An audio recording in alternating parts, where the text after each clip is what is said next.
Bon, en tout cas, je suis très honoré d'avoir gagné cet award et de pouvoir revenir 10 ans plus tard dans un amphithéâtre sur lequel j'ai suivi beaucoup de cours. C'est surtout une fierté voilà, quand même personnelle de pouvoir faire des accomplissements qui ne sont pas spécialement dirigés. Moi, la seule pression que j'ai aujourd'hui, c'est celle que je me donne.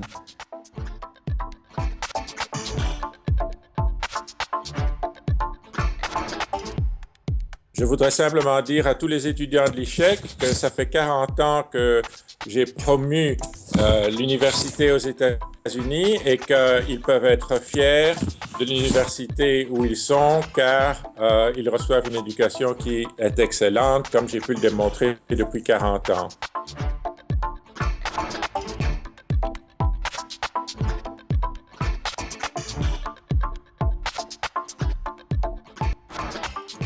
Je suis assez content et j'espère surtout que ça nous permettra de recruter davantage de mentors dans les anciens de l'ICHEC pour coacher plus de jeunes réfugiés qui cherchent un travail, donc n'hésitez pas.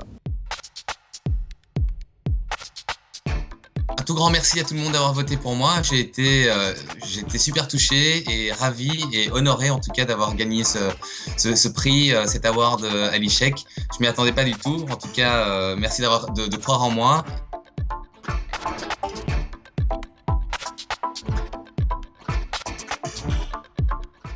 J'étais déjà extrêmement honoré d'être nominé à ce prestigieux prix. Maintenant, d'avoir eu l'opportunité de le gagner, c'est un honneur encore beaucoup plus important.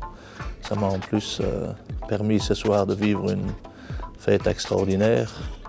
Et j'espère que d'année en année, le nombre de participants va en augmentant.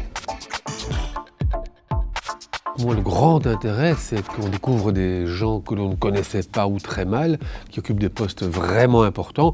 Du reste, personnellement, en tant que journaliste, ça m'intéresse beaucoup. Voilà un tas de gens que j'ai rencontrés au moins virtuellement et que nous pourrions rencontrer pour en parler dans le magazine Trends.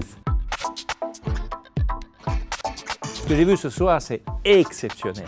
On a vu des gars qui ont des responsabilités internationales où jamais on ne pouvait penser que des gens de l'ICHEC étaient. Et ils sont là, ils sont humbles, ils ne sont pas venus pour se mettre en avant.